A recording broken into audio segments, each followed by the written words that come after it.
जय श्री कृष्णा। श्रीमद् भागवत गीता में हम लोग 2 अध्याय तक सुन चुके। बहुत खुशी की बात है कि हम लोग दूसरा अध्याय, जिसे कोई कोई तो गीता का सार ही कहता है, लेकिन चूँकि यह सार है नहीं, इसमें सिर्फ कर्म का नाम लिया गया है। कर्म कौन सा करना है इसको आगे बताए हैं। गीता का ज्ञान ईश्वरीय ज्ञान है, परा ज्ञान है। इसे प्राप्त करने के पश्चात ही हम अपने स्वरूप को प्राप्त कर सकते हैं। यह सांसारिक ज्ञान नहीं है, यह ईश्वरीय ज्ञान है, यह आत्मिक ज्ञान है। यह हमारे शरीर के भोग के लिए ज्ञान नहीं है। बहुत ही हम लोग खुशनसीब हैं जो हम लोग गीता सुन रहे हैं और एक दूसरे को हम सुना रहे हैं। बहुत ही खुशनसीब हैं। ऐसा लग रहा है कि हमारा लक्ष्य विदित हो गया। लक्ष्य तो मनुष्य का यही है कि अपने स्वरूप को प्राप्त कर ले। हम मनुष्य सामान्य दर्जे का जीवन जीने के लिए नहीं है, क्योंकि हमारे मस्तिष्क दुर्ग में असीमित क्षमता है। इसलिए हम उसे उजागर करें, हम आत्मिक विषय को जानें। और गीता तो भगवान के द्वारा दिया गया उपदेश है, तो इसे हम ज़रूर सुनें। जब हम आत्मिक ज्ञान के लिए तत्पर हो जाएंगे तो हमारे भीतर ऐसा लगता है कि कोई शक्ति है जो हमें प्रातःकाल जगाती है और अनेकों विचार और उत्साह के साथ हम जगते हैं और अपने लक्ष्य की ओर अपने विचारों को केंद्रित कर देते हैं और धीरे धीरे हम अपने आप को अपने लक्ष्य की ओर बढ़ाने लगते हैं। ऐसा होता है। गीता का जब पुस्तक हमारे हाथ में आ गया तो हम इस ज्ञान को ज़रूर प्राप्त करेंगे।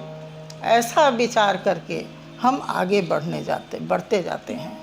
हमारे जो चिंता करने की जो आदत थी वह ख़त्म होते जाती है और तुच्छ विचार जो मन में आते थे अब वो भी नहीं आते हैं। नए नए विचार, आत्मिक विचार आते हैं। इसलिए गीता का ज्ञान ज़रूरी है। हम लोग 2 अध्याय तक सुन चुके हैं। भगवान श्री कृष्ण दूसरे अध्याय में शोक भरे अर्जुन को बता रहे हैं कि तू शोक मत कर, क्योंकि तू शरीर नहीं है, तू आत्मा है और आत्मा ही सत्य, सनातन, अविनाशी है। उसे प्राप्त करने के लिए तू ज्ञान को प्राप्त कर। कहते हैं हमारे द्वारा 2 ही ज्ञान मार्ग बताया गया है। कौन कौन सा? कहते हैं एक ज्ञान कर्म योग और दूसरा निष्काम कर्म योग। कहते हैं कि ज्ञान योग में जो प्रवृत्त होता है वह अपने भरोसे कर्म करता है और अपने लाभ हानि को देखते हुए कर्ता का अभिमान भी नहीं रहता है उसमें। वह परमात्मा पर ही दृष्टि रखते हुए कर्म करता है, लेकिन वह अपने भरोसे करता है।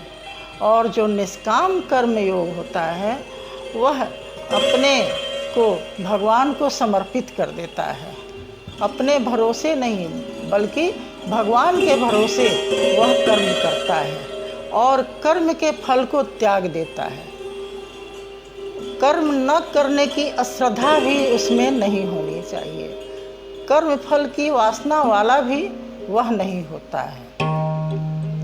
यह 2 मार्ग बताए हैं। और दोनों मार्ग में युद्ध करना आवश्यक है।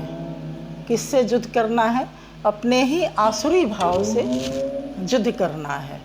भगवान श्री कृष्ण कहते हैं कि जब तक हम अपने भीतर उठ रहे आसुरी भाव को नष्ट नहीं करेंगे, यानी उस युद्ध को नहीं करेंगे, तब तक हम कोई ज्ञान योग या निष्काम कर्म योग को नहीं जानेंगे।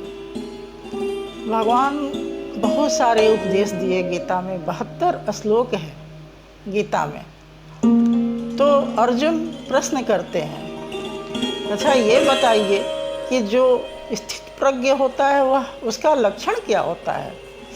वह कैसे बोलता है, कैसे चलता है और कैसे बैठता है? भगवान श्री कृष्ण इस पर कहते हैं, आत्मनि एव आत्मना तुष्ट स्थिति प्रज्ञ तदा उच्यते। वह अपने आप में ही संतुष्ट रहता है और सभी कर्मों को करते रहता है। आत्मनि एव आत्मना तुष्ट। वह अपने भीतर ही अपने परमात्मा का दिग्दर्शन करता है। उसे पूर्ण विश्वास हो जाता है कि हम नहीं, हमारा परमात्मा है जो इस शरीर को और इस ब्रह्मांड को चला रहा है। अंत में कहते हैं वह समुद्रवत होता है। जैसे समुद्र में सारी नदियाँ समा जाती हैं, वेग से आते हुए बिना विचलित किए हुए समुद्र को। समुद्र न 1 इंच ऊपर जाता है न 1 इंच नीचे, और वह विचलित समुद्र नहीं होता है। ठीक उसी प्रकार जो योगी हो जाता है, निष्काम कर्म योगी होता है, वह सारे विकारों को अपने भीतर उसी प्रकार समेट लेता है।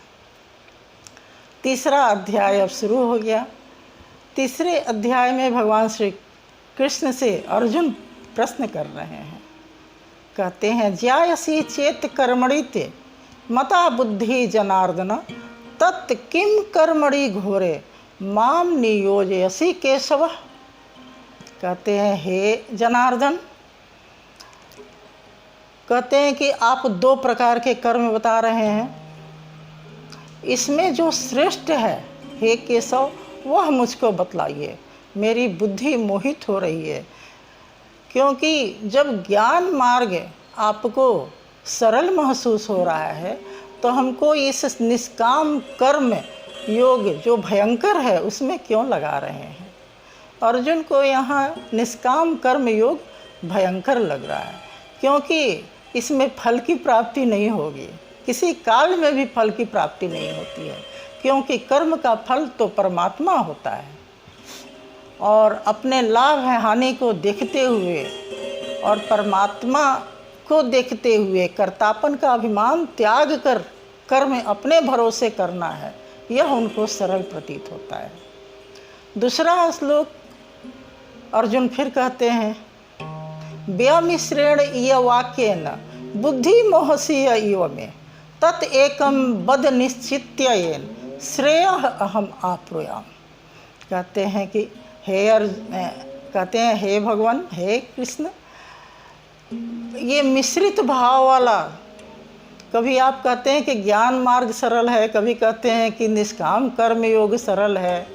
मेरी बुद्धि चकरा रही है। इसमें जो श्रेष्ठ कल्याण देने वाला हो वह कर्म हमको कहिए। भगवान श्री कृष्ण इस पर कहने लगते हैं, कहते हैं, लोके अस्मिन् द्विविधा निष्ठा पुरा प्रोक्ता मया अनघ ज्ञान योगेन सांख्यानाम कर्म योगेन योगिनाम।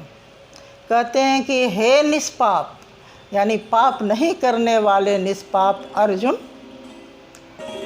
2 प्रकार की निष्ठा मैंने पहले ही बता दिया है। पहले यानी दूसरे अध्याय में इसका विस्तार से वर्णन किए हैं।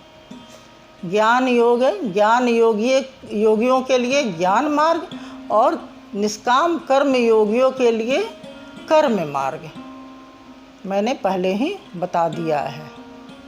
अगले श्लोक में कहते हैं, न कर्मणाम अनाराम भात नैष्कर्म्यम पुरुषः अश्रुते न च संन्यास नात एव सिद्धिम समधि गच्छति। कहते हैं कि कर्म न करने से न नैष्कर्म्यता को प्राप्त करोगे और न ही ज्ञानी ज्ञान मार्ग को प्राप्त करेगा। दोनों अवस्थाओं में कर्म करना जरूरी है। ऐसा नहीं है कि कर्म नहीं करना है। दोनों का शत्रु भी एक ही है, काम क्रोध मोह लोभ, और दोनों अवस्थाओं में कर्म भी एक ही है, बस चलने का मार्ग अलग अलग है। एक ज्ञान मार्ग से जाएगा जो अपने भरोसे रहेगा, और एक निष्काम कर्म मार्ग से जाएगा, वह फल को त्याग कर और समभाव में भगवान को अपने आप को समर्पित होकर कर्म में प्रवृत्त होगा। कहते हैं न ही किंचित क्षणमपि जातु तिष्ठति अकर्मकृत कार्यते ही औसह कर्म सर्वे प्रकृति जय गुणै। कहते हैं एक क्षण भी कोई बिना कर्म किए नहीं रह सकता, क्योंकि प्रकृति से उत्पन्न यहाँ संपूर्ण प्राणी है और प्रकृति के गुण से सभी लिप्त हैं, गुण में बरत रहा है। इसलिए प्रकृति जब तक जीवित है तब तक कोई भी प्राणी बिना कर्म किए नहीं रह सकता। कर्म तो करना ही पड़ेगा, चाहे निष्काम कर्म से जाओ और चाहे ज्ञान मार्ग से जाओ, दोनों अवस्थाओं में कर्म करना जरूरी है। भगवान श्री कृष्ण यहाँ कहते हैं कि कर्म करना जरूरी है। इस प्रकार भगवान श्री कृष्ण अर्जुन को समझाते जा रहे हैं।